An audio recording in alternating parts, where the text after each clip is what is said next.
Okay, so before you plunge back into your lab assignments, let's talk about something new for a little while. So error handling, we haven't talked about error handling at all yet, but what if you are writing a program and something goes wrong, an unexpected something goes wrong?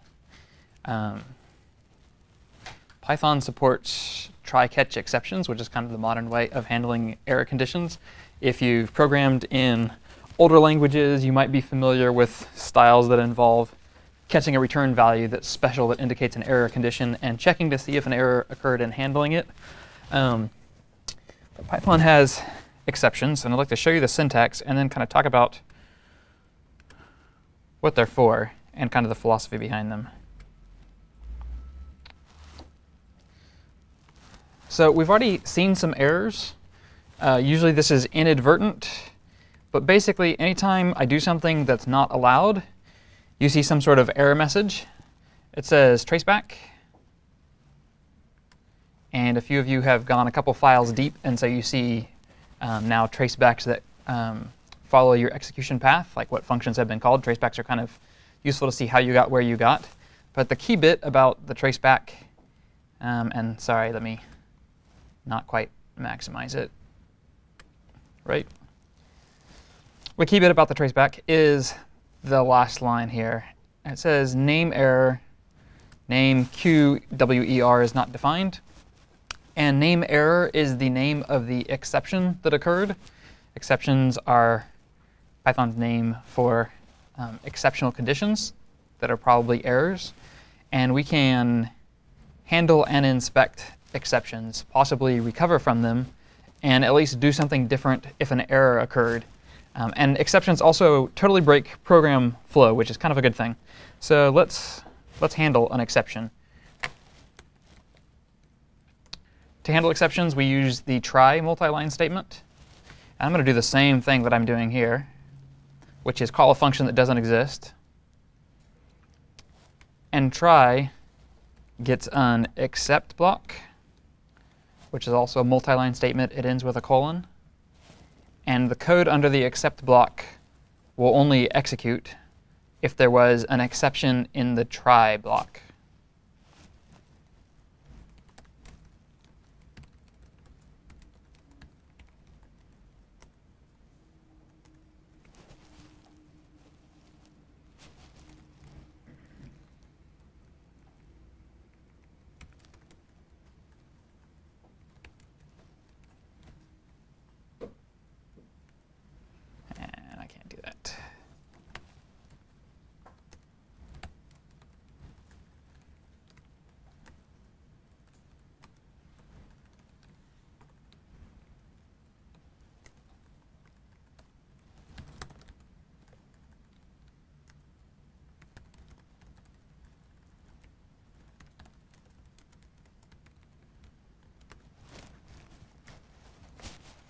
Nothing happens as I expect.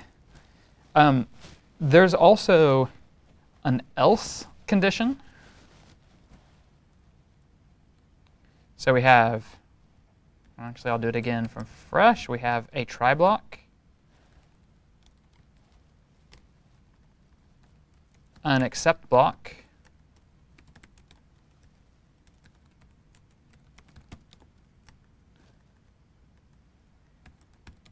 an else. Anybody want to speculate on what an else does? Yeah, so else is going to execute if there is no exception.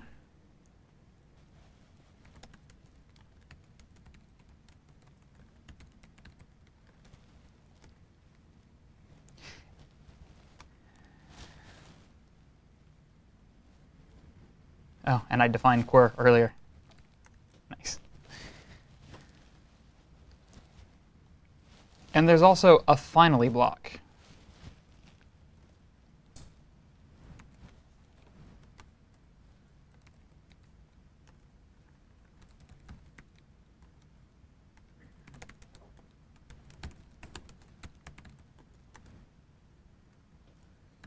In this case, the try are just address label, right?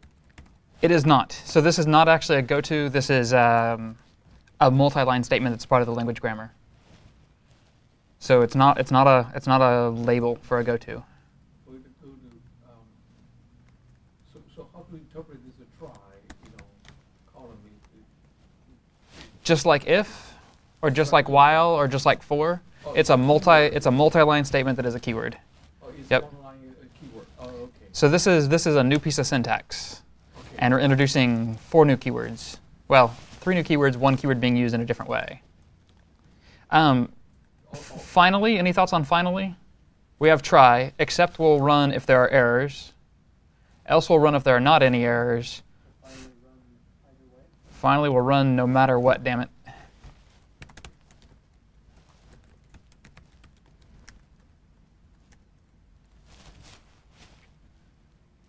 And then the last piece of complexity to trying and catching errors is our except clause can specify what kind of errors it wants to handle, and you can have as many except clauses as you want.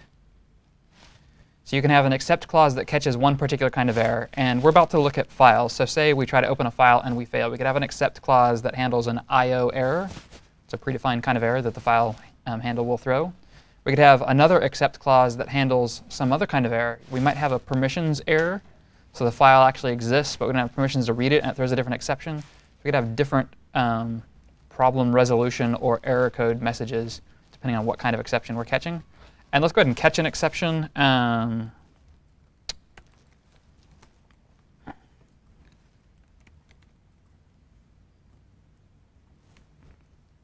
Let's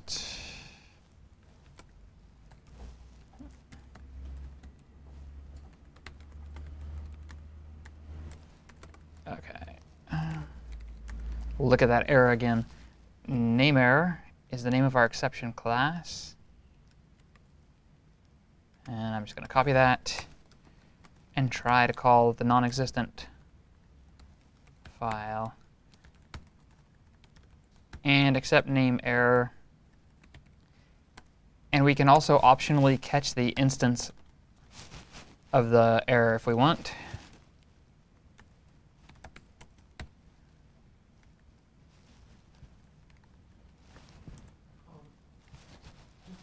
No, you wouldn't. So that's a good point, because okay. So if everybody heard Yim's question, so this print always runs. If I just move that down a line and unindented, it would always run, right? It wouldn't run in the case of an exception, because the exception will end the program if it's not handled. So that's the only case if this would make a difference. So if there was an exception, the stuff in the finally clause will run before the program exits. So if I'm wanting to do, and so for instance, finally is basically used to clean up resources very frequently. Let's say I've opened several files, I'm processing them, and there's some sort of error. Whether there was an error or not, I still want to close the files and release their file handles. So finally will always run no matter whether I'm all screwed up or not. And it's typically used for cleaning up of resources. Yep. The resource post that I had up the other day lists the built-in exception types, which you can see in the Python documentation. And it's a rather lengthy list. These are all classes, which we don't really know what that means yet. But there's a ton of them. You yourself can cause an exception to happen deliberately by raising any of the built-in exception types.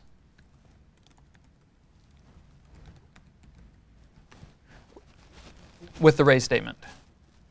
So if you have code that checks for error conditions, we're not talking syntax errors or things that raise errors themselves, you use the raise statement to cause an exception. And I said earlier, exceptions are another way of breaking program flow. So let's just see how that works. I'm defining my function. I'm going to print one. I'm going to raise an index error. And I'm going to print 2. I'm going to try to call foo and accept anything. I'm going to print 3. And you notice it didn't ever print 2. So the way Python's error handling mechanism works is if you raise an error that is not caught in the current context, it returns up the stack of calling contexts until it is handled. And if it's never handled, it ends your program. And I say continues up the stack. You can think about that as namespaces. Foo itself is a namespace. Python handles that by using a stack implementation, but foo is a namespace. I raise an index error, and there is no catch in that namespace. So it ends execution of the current namespace and goes back to where it was called. And in that context, there is a catch. It always propagates upwards through the calling context until it finds a handler. And if it doesn't find a handler, it ends your program. Yes. And you might, one small note here, we've been using sys.exit to end programs. Obviously, you could raise any error you wanted, and it would end your program as long as it wasn't being handled. But there's a built-in error, a built-in exception called system exit that you can raise to end your program. And my IPython is catching it and not letting me close. But if you put raise system exit, where before you imported sys and called sys.exit, they're actually the exact same thing. The implementation of system exit is to call sysexit. So the general Python approach towards errors and exceptional conditions is it is easier to ask for forgiveness than to ask for permission. So one approach to error checking is you have a function that operates on 3 or 4 different operands, and it's important what range they have. You could spend some time making sure that each is in the appropriate range. So maybe you do some division. You could first check and make sure that you don't divide anything by 0, because we can't do that, right? Python says, go ahead and do what you like. And if any errors occur afterward, it's easier to ask for forgiveness. And your function itself doesn't necessarily have to implement any error handling mechanism, because the containing context will get the error if your function doesn't handle it and can then handle it. So instead of having error handling code that is dispersed widely in your program, you can have more centralized error handling code that kind of breaks through your normal program execution flow. And it typically just lets you have less error handling code. Their classes, when we get to OOP, we'll talk about how to make new classes, but you can make classes that extend the base error. There's a base class for all exceptions. Okay, those error routines you can be able to define that yourself. And yes, you can define your own custom exceptions. You can also pass your own message to an exception.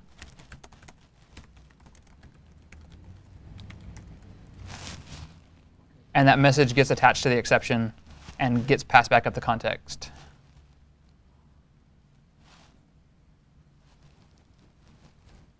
So we showed all the parts of try-catch. There's try, except, else, finally. In real life, very frequently you will use try with an except and a finally block. I almost never use else, which is just continue to, which is there was no error. And I only use finally when I have resources that need to be cleaned up. So most of the time, it's just down to try and except. It's considered bad Python style to have a bare except, because that catches all errors, which includes syntax errors. So if I write a script, and IPython might not let me do this. Let's see. Yeah, IPython won't let me do this. Let me do it in Emacs and run it.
I have to carefully craft it.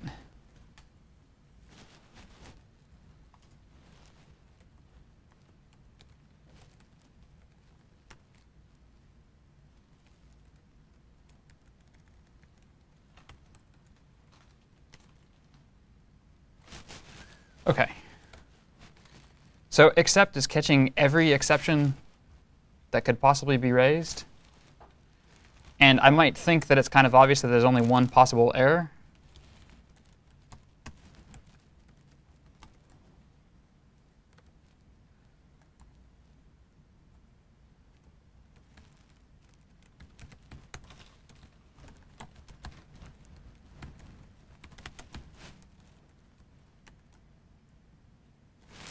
But in fact, I'm wrong.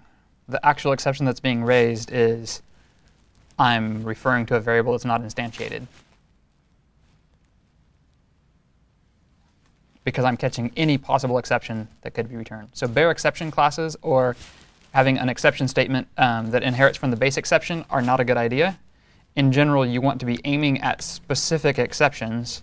And you can find out what the specific exception is by executing it and noting the name, zero division error.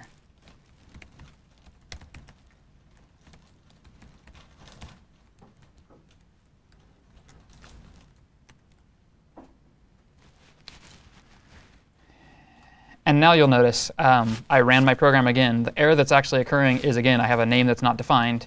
And it is not caught and handled by my except clause. And it's causing the end of my program. So no bare except clauses. Usually you'll only use try and except. You can make your own custom errors. It's worth looking at the list of built-in Python exception types, because they've got one for most every instance that you would want, including things like runtime error, which is for sort of generic errors maybe that are data dependent.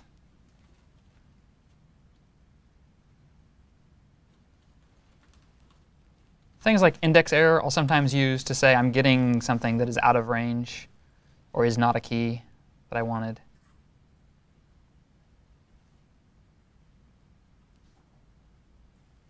Lookup error is the same way. At runtime, I got some sort of key that I didn't expect, so I'll raise a lookup error.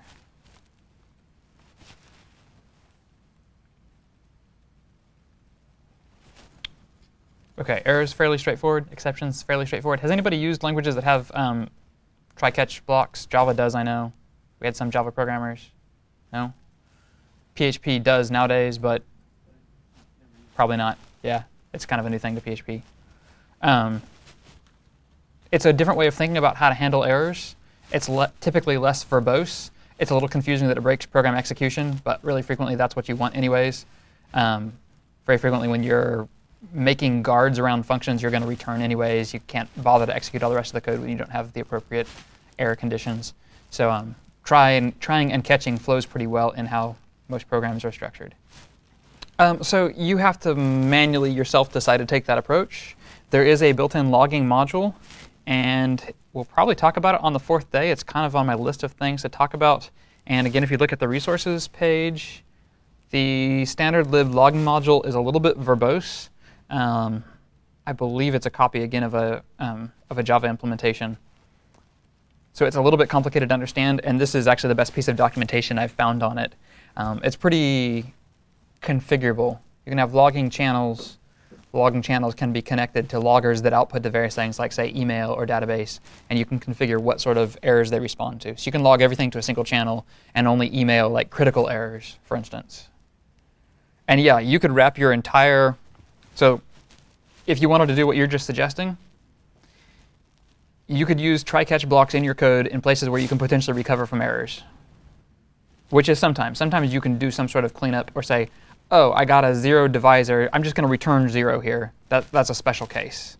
Like normally I'm going to divide by the divisor, but in this case I'm just going to return 0. So sometimes you can recover from errors. You could wrap your main block inside of a try-catch that catches anything.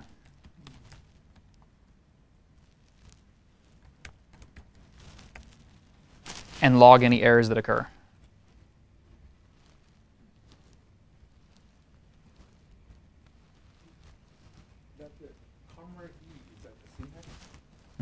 To catch so the first thing is the kind of error. It's the class name of the error that's been raised, the exception. And the second thing that's optional is the instance of the exception. So exceptions are actually objects. They're instantiated from classes. We haven't talked enough to know exactly what that means. But that means the class name is kind of important. It tells you what kind of error. And then the instance may have a custom message attached to it. Let's move on to talk about namespaces and importing. We've kind of been dancing around how Python manages modules and packages. A bunch of you have imported from your scripts. You were encouraged to do that in the last lab. We're using the hiding behind if name equals main syntax to allow you to do that. Namespaces, first of all, we've discussed function namespaces and module namespaces. We've even discussed the impact of importing.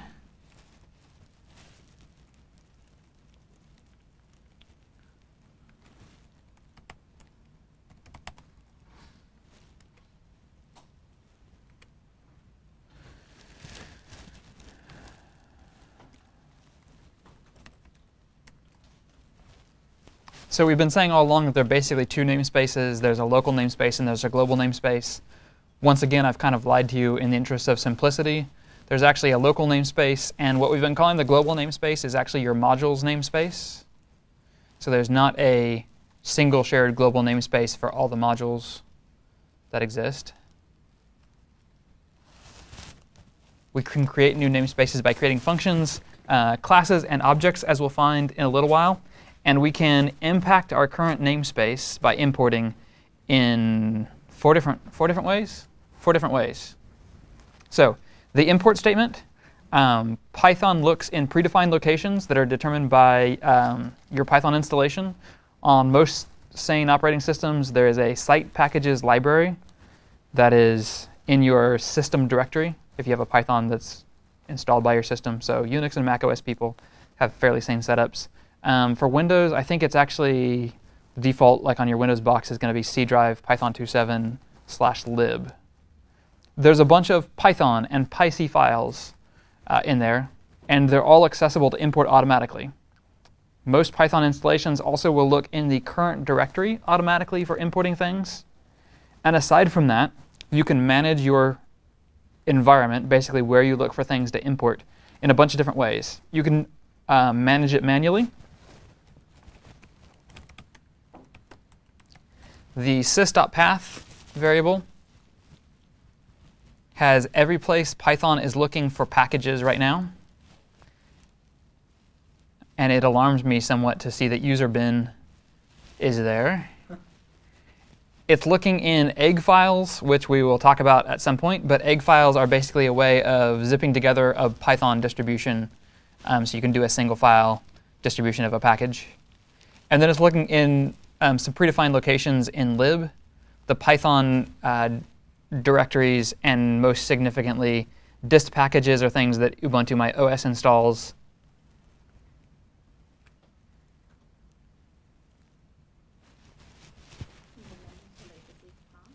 And you can, yes, manipulate the sys path. So I could, at the start of my script, say sys.path.append.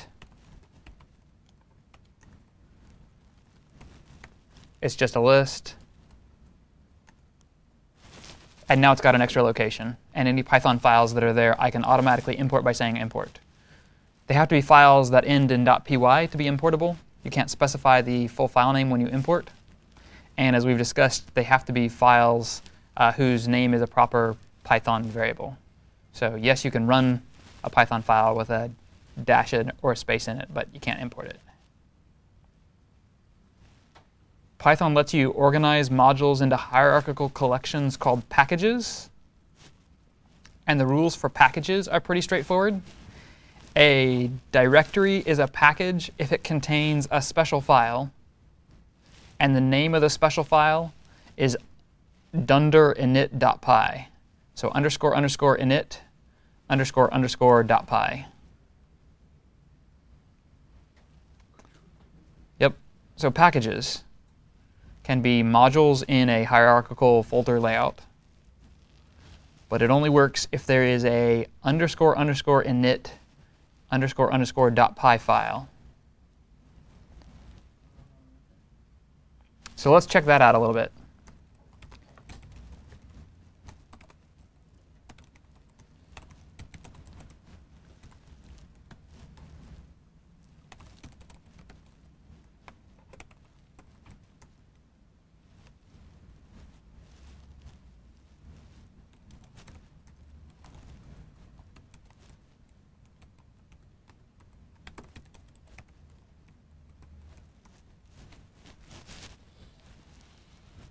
So in my current directory, I have a bunch of Python files. My current directory is on my path by default. I've got a directory called my package, and my package has a Python script in it called foo.py.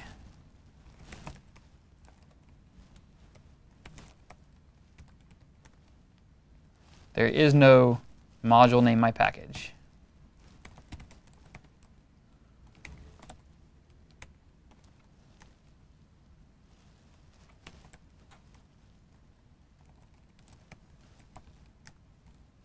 And now there is.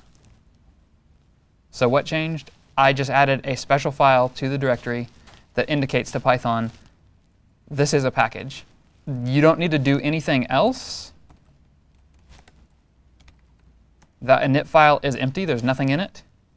You can, if you want to, put Python code in the init file. And when Python imports a package, what it actually imports is that init file. And that init file can define the layout of the modules contained in a package, if it wants to. And potentially hierarchically arranged. So I could put more directories in my package. And what that gets you then is, there's 4 ways of importing things. Actually, let me go ahead and put some code in foo there.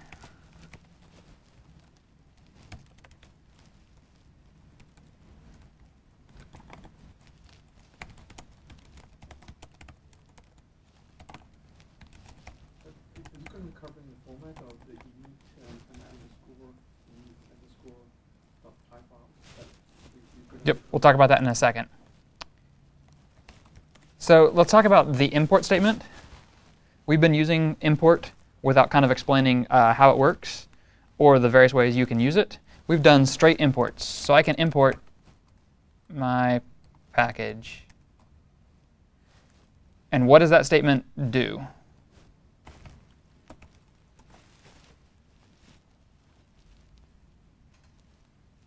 I've created a new variable in my locals called my package. That variable is of type module. And you'll notice that the file is that init file. That's it, as far as affecting my local namespace. If I want to refer to things in my package, I have to explicitly say my package, and is there anything in my package? Nope. No foo. My package is the init file. My init file doesn't define anything. So I've got no code, right? My package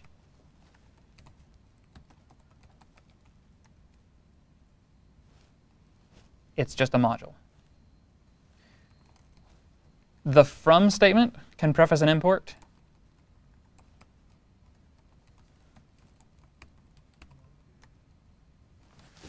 And I did something new. My package, it itself doesn't have any code, but it does have a module inside it. So I'm importing a submodule.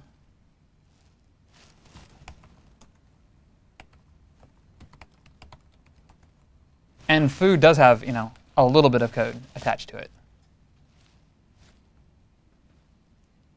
And when I did that, from my package, import foo, how did I affect my local namespace? I have only foo. There is no my package. I just have foo. So this means you can store your modules in dotted hierarchies, and people can import them with short names if they like. This helps to avoid the whole clashing library names problem. And there's 2 other ways I can import.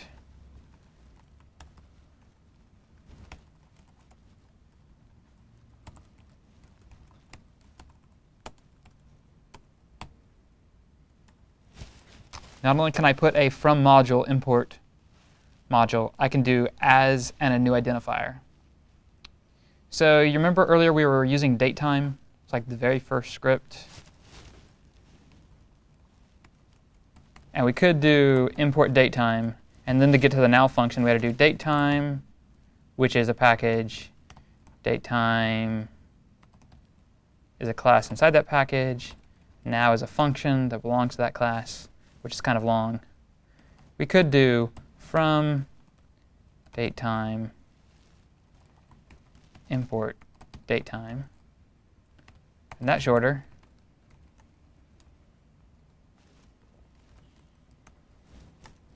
We could do as dt, which I usually do when I'm using the datetime module.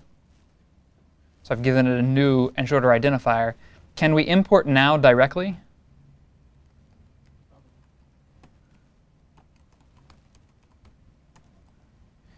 Doesn't work because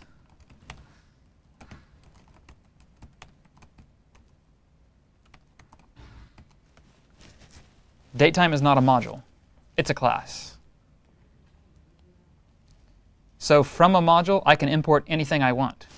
Like from my package, which is a module, I can import foo. Foo is a module. And from it, I can import x. X was just a integer variable. And now I didn't import the module at all. I just grabbed one piece of data from it. So importing normally is used to say import a module. It can be used to say from a module import something else, which is not necessarily a module but can be. It can say from a module import something with a name. And it can also be used, and this is the dangerous and non-hygienic version. I'm in Python. I have no locals, just the built-in ones. I say from my package.foo import star. And star in this case is in the glob wildcard sense. And it imports everything from foo, which is a module, into my local namespace.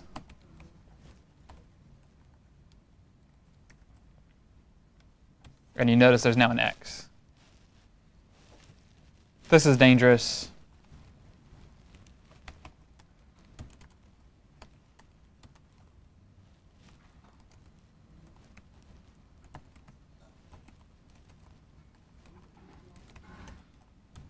Because you don't know what you're getting. And it could clobber your local variables. Everything else. Package, module, and modules contain variables. Variables can be classes. They can be just, x with an int. You can import any variable from a module. You can only directly import modules. And a package is just a module that contains other modules. So I keep on saying packages, but a package is just a special kind of module. So datetime, it can, yes. Yes, technically a module. Technically everything in Python is a class. Okay. And you can potentially extend and overwrite the behavior, but in the case of modules, we do not. So a module is a particular type in Python, just like a function is a particular type that has predefined behaviors. Right. So a function's predefined behavior that's special is it's a callable. You can call it. The module's predefined behavior that's special is you can import from it. You can import from that. How about the class? What's the difference between the class and the module? A class is something for making objects. Okay. And a class is really just a function. We'll get to that. Okay. There's not really very much difference between classes and functions in Python, except what you do with them. Okay, yeah. So we'll get to classes on day 3. But at this point, think about classes as just another complex type, like a dict or a list or a function or a super function. Yep. Okay. So if you just do import my package without any dot or forward slash, could that be I didn't run the make sure you're in. Make sure you're in the current you're in the right working directory. And you can do that, I believe, with oscwd.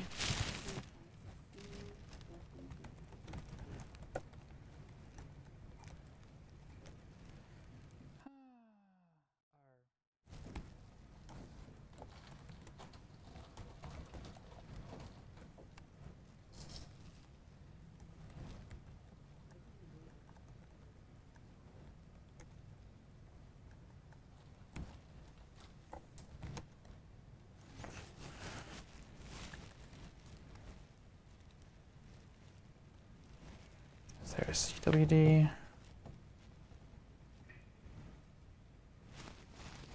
I have to look in my nutshell to know. I don't know if anybody's been checking out the docs on Python, but it's got a pretty good search function.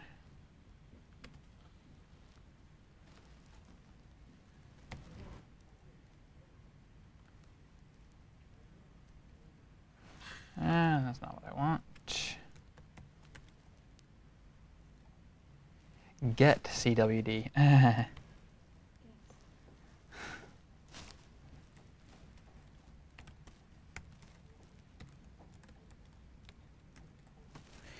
So if we wanted to reorganize our classmates file, which we aren't going to do yet, we could start to think about it as library code versus our actual program code. And any general purpose functions that we have, we could put into a separate file. What would be the advantages or disadvantages of doing that? Like, why would we bother structuring things in packages and modules? Cleaner, more organized. Yeah, so that's like the main #1 thing you should think about in terms of your code. Files shouldn't be big. If you've got 1,200 lines of Python code, you probably ought to break it up into multiple files so that you can group similar functions, because there's no way that you can page down and understand all that. And there's a few other metrics for sizes that I've got a couple of automated tools I run on some code bases for customers sometimes to tell me just how much work we have to do to get things perfectly clean. But say you have a file that defines 50 functions. Again, even if they're short functions, you may not be able to kind of grok the entire purpose of all those functions. And if you can group them in any sort of way or categorize them in any sort of way, it's kind of a benefit to you. Our program isn't really big enough to profit from such grouping and categorization. When we start talking about testing, which we will just shortly, and see how it is we test stuff, there are some other advantages to moving things into separate packages or separate modules. You can just test a particular module, and we might not want to test the main logic of our program, but we might want to test all of our helper functions and helper classes and objects when we get that far. And moving them into separate modules lets us easily decide what pieces of our code we're running tests on and what pieces we're skipping. Would that be testing for speed? Testing for correctness. So we'll have automated testing that says, here's how the function should work. Here's an example of it working in the output I should get back. Run it and see if I do get back that output. That's doc test, and that's the simplest form of testing. And we'll talk about unit test either tomorrow or on day 4, depending on how far along we get. And if you're not aware, testing is kind of all the rage in the programming community at the moment. If you work on a project of any significant size, it's really wise to have tests. And tests basically demonstrate the compliance of your program overall. And what tests do for you is let you be more agile. You can change the implementation of a function if you've got a lot of tests for it, because you can run all the tests at the end and say, hey, I changed how this works, but what it does is still exactly what it did before. And otherwise, if you make a lot of changes to functionality, let's say you have a function that runs way too slow. So you're going to use a completely different algorithm, but you still want to accomplish the same task. When you're done, have you now introduced new bugs into your program? Without tests, you don't know. If you've got an automated testing suite set up, you can feel free to edit your code more freely without worrying about the cost of change, because you've already accounted for them. So it's really popular right now even to do test-driven development, which is write your tests first, note that they all fail, and then start writing your program by making your tests pass. No, we have some automatic ways to run the tests. Some automatic way to run the test? Yes. Usually not to generate the tests. There are some tools that automatically kind of generate the stubs for your tests, depending on what framework you're using. But yeah, you usually have to fill in the test definitions yourself, because it's basically restating the logic of your program. As we'll see. OK, so let's do one more concept, and then we can start playing with our lab again. Let's see, what time is it, actually? Yeah, let's do one more concept. And those of you who are ready to move on in your lab will have something to do. And those of you who aren't, I will come sit with you for a bit. So files, working with files. We haven't talked about files at all so far. I'm on page 24 of your docs at section 10 if you're interested. But basic file input and output. Python has a library that is a thin skin over the standard C methods of manipulating files, so it should look pretty familiar to you if you've used any other programming language that does a similar kind of thing. And let's just run through some of the bits and pieces.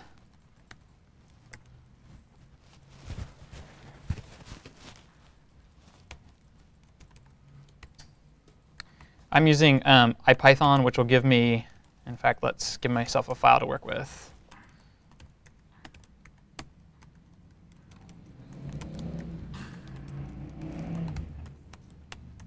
OK, I have a sample text file here that is just a directory listing.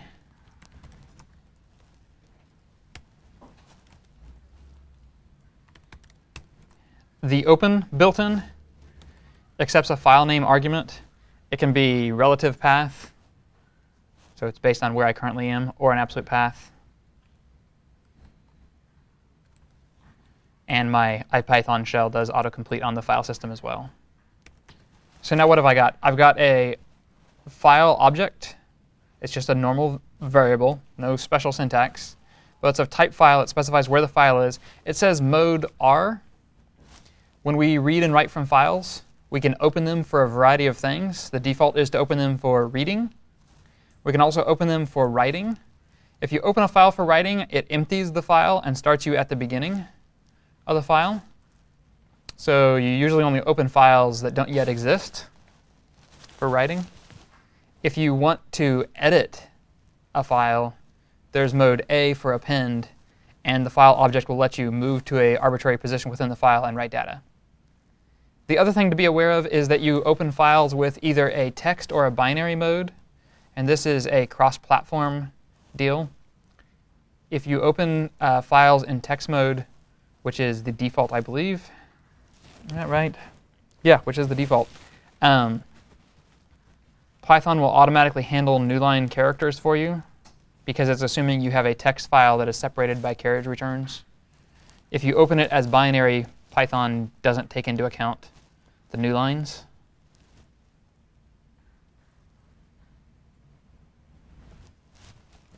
So what can I do with my open file?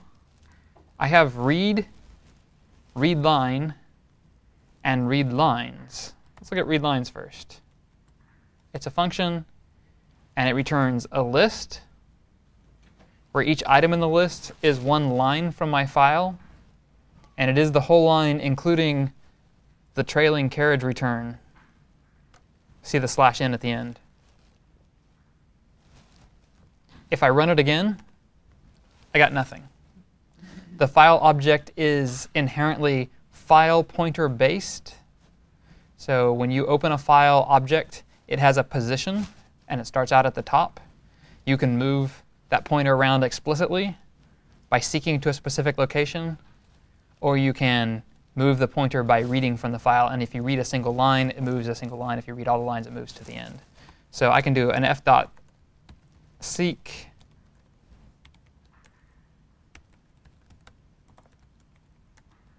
to the beginning and read a single line, and I've got the first line in the file.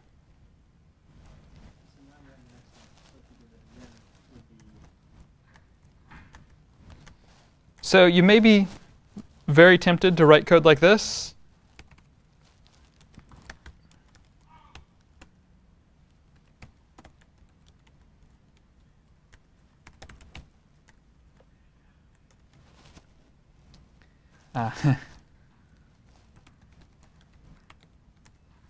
Print the line, not the file. Notice that there's 2 blank lines in between each line. Print appends a new line to the end of its output by default, and there's an embedded new line in each of the lines.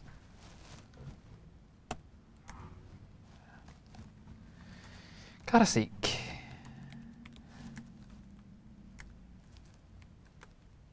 You can suppress the new line that print passes by appending a comma to the end of your print statement. And what that is actually doing is passing none as the last element in the tuple to print. Print in Python 2 is a statement that takes a tuple, an implied tuple, of objects. And I can say print 1, 2, 5.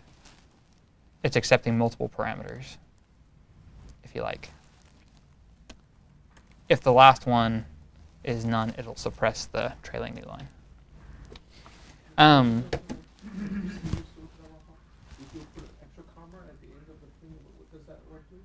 So there's a null argument at the end, and therefore it's not printing.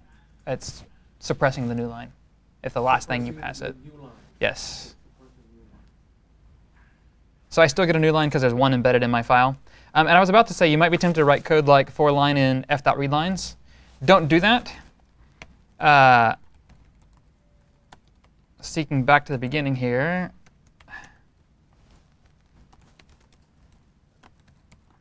At least, don't do that. Readlines reads the entire file into memory and creates a list with all the entries.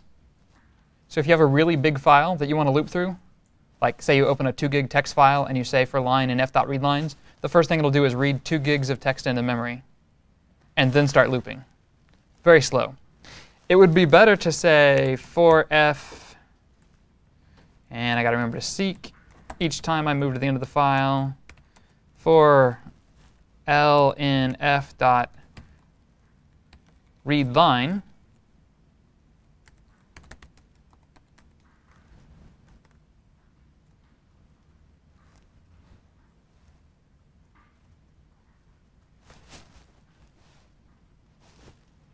I'm thinking about that.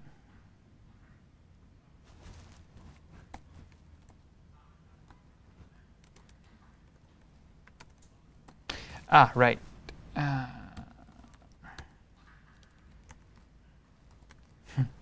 I'm making it iterate over a single line.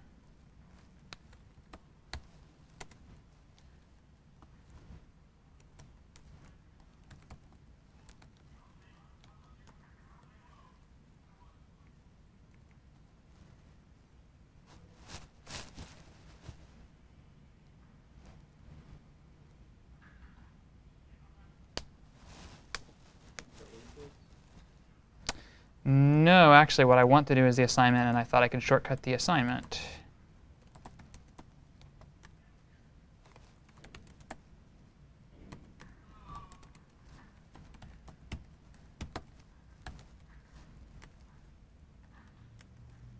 There we go.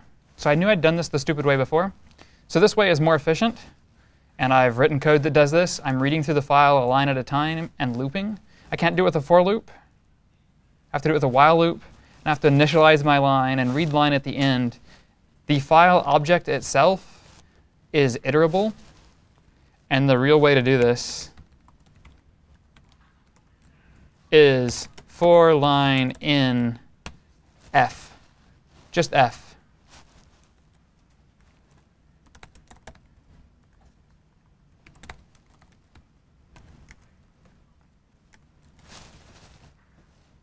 It's using an iterator. It's reading in the lines one at a time instead of slurping them all into memory. And this is the fastest and friendliest way to loop through a file. So close, which we'll talk about in a second. Encoding, which we probably won't talk about. File number is the underlying operating system level file handle number.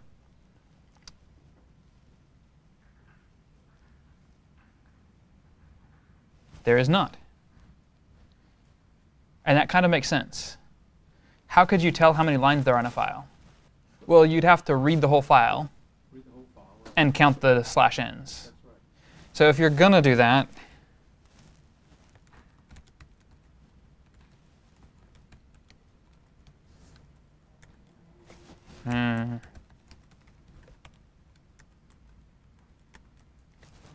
we can tell ourselves by grabbing the array of all the lines. Or we can loop through and increment a counter. But counting the lines in a file would implicitly move the file pointer around. Yeah, if there was a like f.countlines, that would move you to the end of the file. There isn't any way to tell without reading the whole file how many lines there are in it. That is referring to the memory offset in the file. Memory offset? Yep. Is it on the byte boundaries or is it double word boundaries? Depends on your operating system, very sadly. Very, very so, yes, it is. So in general, I am using seek to go back to the beginning of my file, And that's pretty much the only thing I ever use seek for. If you're writing to a binary formatted file, you might be using seek and calculating offsets yourself. But if you're writing to a binary formatted file of some kind, you're probably using a library that speaks to it directly. So for instance, if I'm reading and writing from an Excel file, I don't read and write the binary file and figure out what data structures are underlying it. I use a library that speaks to Excel natively. If I'm using a database file like a DBM file, I don't manipulate around. Python's capable of that, but it's kind of annoying work. I use a library that speaks to it directly. There is a library that is in that. Typically. So in any of my file opening experience in my day-to-day day job, I'm only directly using the file object when I'm reading and writing text files. And if I'm reading and writing binary files, it's probably some sort of well-known format that has a library that doesn't force me down to the raw file object. So we know almost enough to be dangerous. Let's look at writing. If I do f.write right now, just write something. It complains. My file is not open for writing. I can specify the mode as an optional second argument to my file. And now if I do read, it says it's not open for reading. And if I look at my file, it's empty. Opening a file in writing mode empties it and assumes that all you're going to do is put stuff into it.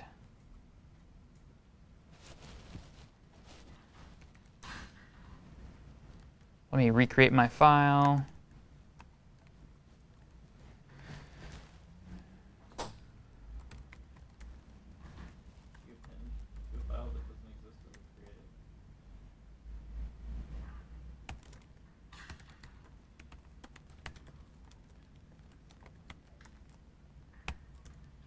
Yes, it is. Or writing, for that matter.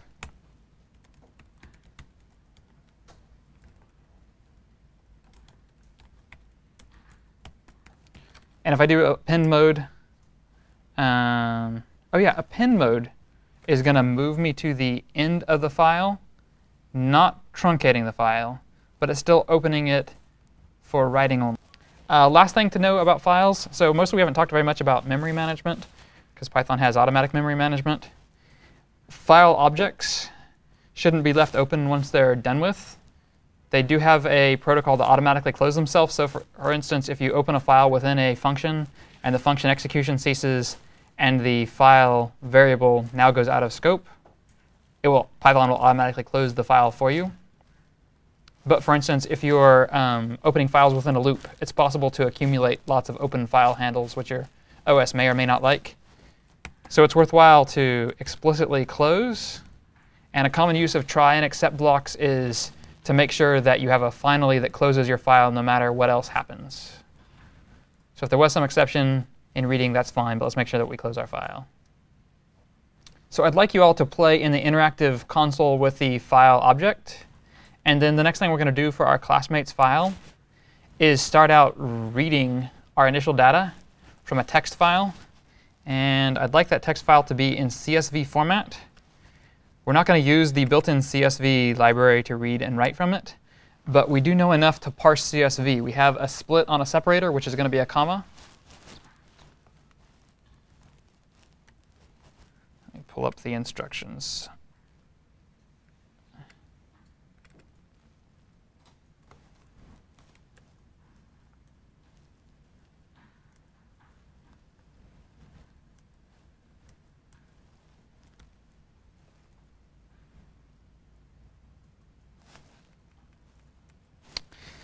So lab 9, once we've finished with lab 8, I'll leave all the instructions and kind of circulate.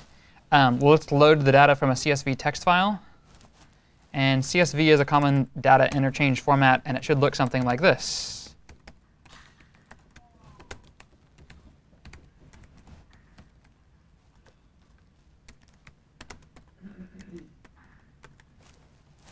So comma-separated fields. And I'd like to add a menu option to save and write data. And you can hard code the file name to start with. We'll change that at some point in the future. But let's start your program out by reading from the hard-coded file and add a menu option to save. So if you select the menu option, your file will be written to with any changes you've made to your data structure. If you don't, your changes will be lost.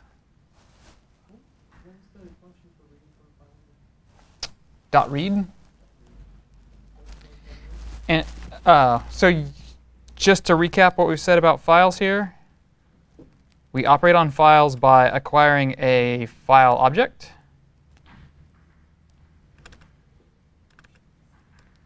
And we get that file object by calling open. Open takes a file name and optionally a mode, with read being assumed. So if you're going to write to a file, you're going to have to specify your mode is W. And valid modes are R, W, and A. And you can also append B to any mode to specify that it's in binary, but you won't need to do that since we're going to read and write text. Once you have a file object, you can read from it if you've opened it in read mode, and you can read individual lines. You can iterate over it, and you can write to it or write individual lines if you've opened it in write mode. CSV stands for from the text, normal text file. CSV stands for comma-separated values. So CSV files are files that use a delimiter character to separate fields, and each row typically represents one row in your data.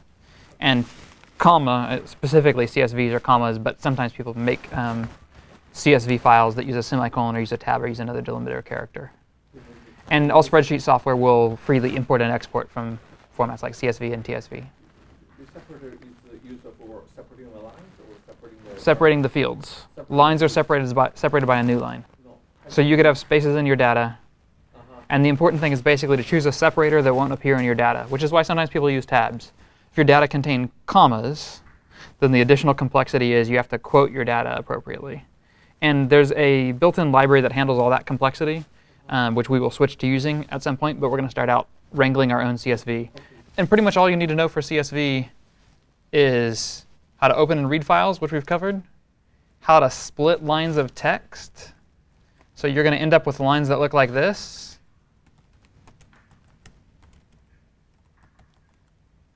And actually, they're going to look like this.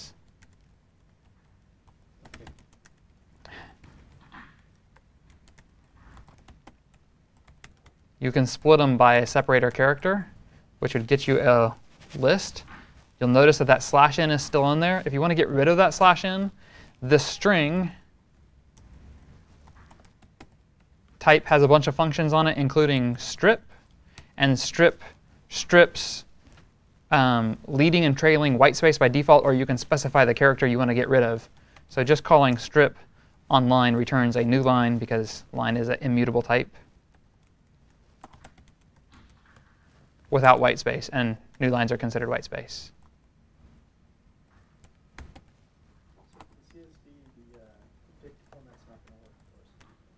No, so the idea is to load the CSV into the exact same data format you've currently been using. So you should create, you've got a data format called names or classmates or something like that that's a dict. You need to loop through the lines of a text file, reading each line, splitting it into first name, last name, and role, and adding it to your dict. Still keyed by first name is fine. So we're going to build our dict dynamically instead of specifying it statically in our code. And when you get to the writing part, we're going to loop through the values in our dict. We're going to open our same text file in write mode, which will erase its contents. And we're going to write, and you'll want to use write lines.